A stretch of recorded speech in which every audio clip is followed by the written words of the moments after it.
ದಳಪತಿ ವಿಜಯ್ ಅವರು ಸದ್ಯ ಸುದ್ದಿಯಲ್ಲಿದ್ದಾರೆ. ಅವರು ಸದಾ ಒಂದಿಲ್ಲೊಂದು ವಿಷಯಕ್ಕೆ ಸುದ್ದಿ ಆಗ್ತಲೇ ಇರುತ್ತಾರೆ. ಅವರ ನಟನೆಯ ಜನನಾಯಕನ್ ರಿಲೀಸ್ ಬಗ್ಗೆ ಇನ್ನೂ ಯಾವುದೇ ಅಪ್ಡೇಟ್ ಸಿಕ್ಕಿಲ್ಲ. ಕಾಲ್ತುಳಿತದ ವೇಳೆ 41 ಜನ ಸತ್ತ ಪ್ರಕರಣದಲ್ಲಿ ಅವರು ವಿಚಾರಣೆ ಎದುರಿಸುತ್ತಿದ್ದಾರೆ. ಈ ಮಧ್ಯೆ ಅವರು ಒಂದು ವಿಷಯಕ್ಕೆ ಟೀಕೆ ಎದುರಿಸಿದ್ದಾರೆ. ಇದಕ್ಕೆ ಕಾರಣ ಮದುವೆಯಲ್ಲಿ ಭಾಗಿಯಾಗಿದ್ದು ಚೆನ್ನೈನಲ್ಲಿ ನಡೆದ ಮದುವೆಯಲ್ಲಿ ದಳಪತಿ ವಿಜಯ್ ಭಾಗಿಯಾಗಿದ್ದಾರೆ. ಇದು ಹೈ ಪ್ರೊಫೈಲ್ ಮದುವೆಯಾಗಿದ್ದು ಈ ಕಾರಣಕ್ಕೆ ಸಾಕಷ್ಟು ಗಣ್ಯರು ಹಾಜರಿ ಹಾಕಿದ್ರು. ಮಾಜಿ ಸಿಎಂ ಜಗನ್ಮೋಹನ್ ರೆಡ್ಡಿ ಸೇರಿದಂತೆ ಅನೇಕ ಗಣ್ಯರು ಇದರಲ್ಲಿ ಭಾಗಿಯಾಗಿದ್ದಾರೆ. ಈ ಬಗ್ಗೆ ಚರ್ಚೆ ನಡೆದಿದೆ. ಅನೇಕರು ವಿಜಯ್ ಅವರನ್ನ ಟೀಕಿಸಿದ್ದಾರೆ. ಕರೂರಿನಲ್ಲಿ ಕಳೆದ ವರ್ಷ ವಿಜಯ್ ನಡೆಸಿದ ರ್ಯಾಲಿ ವೇಳೆ ಸಾಕಷ್ಟು ಮಂದಿ ಮೃತಪಟ್ಟಿದ್ದರು. ಈ ಕಾಲ್ತುಳಿತಕ್ಕೆ ವಿಜಯ್ ಹೊಣೆ ಎಂಬ ಆರೋಪ ಇದೆ. ವಿಜಯ್ ವಿವಾಹ ಫಂಕ್ಷನ್ಗೆ ಹಾಜರಿ ಹಾಕಿದ್ದನ್ನ ಈ ರೀತಿ ಆರೋಪ ಮಾಡಿದವರು ಖಂಡಿಸಿದ್ದಾರೆ. ಇದು ಸರಿಯಲ್ಲ ಎಂದು ಹೇಳಿದ್ದಾರೆ. ಕರೂರು ಕಾಲ್ತುಳಿತದ ಮೃತರ ಕುಟುಂಬಕ್ಕೆ ಭೇಟಿ ನೀಡಲು ವಿಜಯ್ ಬಳಿ ಸಮಯವಿಲ್ಲ. ಮದುವೆ ಮನೆಗೆ ತೆರಳಲು ಅವರ ಬಳಿ ಸಮಯವಿದೆ ಎಂಬುದು ಅನೇಕರ ಟೀಕೆಯಾಗಿದೆ. ದಳಪತಿ ವಿಜಯ್ ಅವರು ಸದ್ಯ ಸುದ್ದಿಯಲ್ಲಿದ್ದಾರೆ. ಅವರು ಸದಾ ಒಂದಿಲ್ಲೊಂದು ವಿಷಯಕ್ಕೆ ಸುದ್ದಿ ಆಗ್ತಲೇ ಇರುತ್ತಾರೆ. ಅವರ ನಟನೆಯ ಜನನಾಯಕನ್ ರಿಲೀಸ್ ಬಗ್ಗೆ ಇನ್ನೂ ಯಾವುದೇ ಅಪ್ಡೇಟ್ ಸಿಕ್ಕಿಲ್ಲ.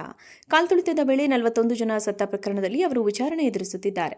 ಈ ಮಧ್ಯೆ ಅವರು ಒಂದು ವಿಷಯಕ್ಕೆ ಟೀಕೆ ಎದುರಿಸಿದ್ದಾರೆ. ಇದಕ್ಕೆ ಕಾರಣ ಮದುವೆಯಲ್ಲಿ ಭಾಗಿಯಾಗಿದ್ದು ಚೆನ್ನೈನಲ್ಲಿ ನಡೆದ ಮದುವೆಯಲ್ಲಿ ದಳಪತಿ ವಿಜಯ್ ಭಾಗಿಯಾಗಿದ್ದಾರೆ. ಇದು ಹೈ ಪ್ರೊಫೈಲ್ ಮದುವೆಯಾಗಿದ್ದು ಈ ಕಾರಣಕ್ಕೆ ಸಾಕಷ್ಟು ಗಣ್ಯರು ಹಾಜರಿ ಹಾಕಿದ್ರು. ಮಾಜಿ ಸಿಎಂ ಜಗನ್ಮೋಹನ್ ರೆಡ್ಡಿ ಸೇರಿದಂತೆ ಅನೇಕ ಗಣ್ಯರು ಇದರಲ್ಲಿ ಭಾಗಿಯಾಗಿದ್ದಾರೆ. ಈ ಬಗ್ಗೆ ಚರ್ಚೆ ನಡೆದಿದೆ. ಅನೇಕರು ವಿಜಯ್ ಅವರನ್ನ ಟೀಕಿಸಿದ್ದಾರೆ. ಕರೂರಿನಲ್ಲಿ ಕಳೆದ ವರ್ಷ ವಿಜಯ್ ನಡೆಸಿದ ರ್ಯಾಲಿ ವೇಳೆ ಸಾಕಷ್ಟು ಮಂದಿ ಮೃತಪಟ್ಟಿದ್ದರು. ಈ ಕಾಲ್ತುಳಿತಕ್ಕೆ ವಿಜಯ್ ಹೊಣೆ ಎಂಬ ಆರೋಪ ಇದೆ. ವಿಜಯ್ ವಿವಾಹ ಫಂಕ್ಷನ್ಗೆ ಹಾಜರಿ ಹಾಕಿದ್ದನ್ನ ಈ ರೀತಿ ಆರೋಪ ಮಾಡಿದವರು ಖಂಡಿಸಿದ್ದಾರೆ. ಇದು ಸರಿಯಲ್ಲ ಎಂದು ಹೇಳಿದ್ದಾರೆ. ಕರೂರು ಕಾಲ್ತುಳಿತದ ಮೃತರ ಕುಟುಂಬಕ್ಕೆ ಭೇಟಿ ನೀಡಲು ವಿಜಯ್ ಬಳಿ ಸಮಯವಿಲ್ಲ.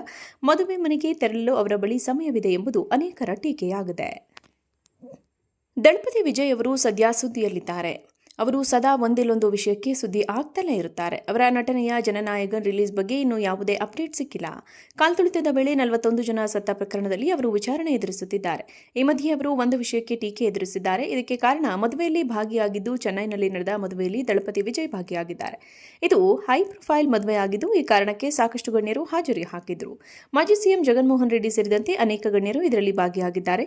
ಈ ಬಗ್ಗೆ ಚರ್ಚೆ ನಡೆದಿದೆ. ಅನೇಕರು ವಿಜಯ್ ಅವರನ್ನ ಟೀಕಿಸಿದ್ದಾರೆ. ಕರೂರಿನಲ್ಲಿ ಕಳೆದ ವರ್ಷ ವಿಜಯ್ ನಡೆಸಿದ ರ್ಯಾಲಿ ವೇಳೆ ಸಾಕಷ್ಟು ಮಂದಿ ಮೃತಪಟ್ಟಿದ್ದರು. ಈ ಕಾಲ್ತುಳಿತಕ್ಕೆ ವಿಜಯ್ ಹೊಣೆ ಎಂಬ ಆರೋಪ ಇದೆ. ವಿಜಯ್ ವಿವಾಹ ಫಂಕ್ಷನ್ಗೆ ಹಾಜರಿ ಹಾಕಿದ್ದನ್ನ ಈ ರೀತಿ ಆರೋಪ ಮಾಡಿದವರು ಖಂಡಿಸಿದ್ದಾರೆ. ಇದು ಸರಿಯಲ್ಲ ಎಂದು ಹೇಳಿದ್ದಾರೆ. ಕರೂರು ಕಾಲ್ತುಳಿತದ ಮೃತರ ಕುಟುಂಬಕ್ಕೆ ಭೇಟಿ ನೀಡಲು ವಿಜಯ್ ಬಳಿ ಸಮಯವಿಲ್ಲ. ಮದುವೆ ಮನೆಗೆ ತೆರಳಲು ಅವರ ಬಳಿ ಸಮಯವಿದೆ ಎಂಬುದು ಅನೇಕರ ಟೀಕೆಯಾಗಿದೆ. ದಳಪತಿ ವಿಜಯ್ ಅವರು ಸದ್ಯ ಸುದ್ದಿಯಲ್ಲಿದ್ದಾರೆ. ಅವರು ಸದಾ ಒಂದಿಲ್ಲೊಂದು ವಿಷಯಕ್ಕೆ ಸುದ್ದಿ ಆಗ್ತಲೇ ಇರುತ್ತಾರೆ. ಅವರ ನಟನೆಯ ಜನನಾಯಕನ್ ರಿಲೀಸ್ ಬಗ್ಗೆ ಇನ್ನೂ ಯಾವುದೇ ಅಪ್ಡೇಟ್ ಸಿಕ್ಕಿಲ್ಲ. ಕಾಲ್ತುಳಿತದ ವೇಳೆ 41 ಜನ ಸತ್ತ ಪ್ರಕರಣದಲ್ಲಿ ಅವರು ವಿಚಾರಣೆ ಎದುರಿಸುತ್ತಿದ್ದಾರೆ. ಈ ಮಧ್ಯೆ ಅವರು ಒಂದು ವಿಷಯಕ್ಕೆ ಟೀಕೆ ಎದುರಿಸಿದ್ದಾರೆ. ಇದಕ್ಕೆ ಕಾರಣ ಮದುವೆಯಲ್ಲಿ ಭಾಗಿಯಾಗಿದ್ದು ಚೆನ್ನೈನಲ್ಲಿ ನಡೆದ ಮದುವೆಯಲ್ಲಿ ದಳಪತಿ ವಿಜಯ್ ಭಾಗಿಯಾಗಿದ್ದಾರೆ. ಇದು ಹೈ ಪ್ರೊಫೈಲ್ ಮದುವೆಯಾಗಿದ್ದು ಈ ಕಾರಣಕ್ಕೆ ಸಾಕಷ್ಟು ಗಣ್ಯರು ಹಾಜರಿ ಹಾಕಿದ್ರು. ಮಾಜಿ ಸಿಎಂ ಜಗನ್ಮೋಹನ್ ರೆಡ್ಡಿ ಸೇರಿದಂತೆ ಅನೇಕ ಗಣ್ಯರು ಇದರಲ್ಲಿ ಭಾಗಿಯಾಗಿದ್ದಾರೆ.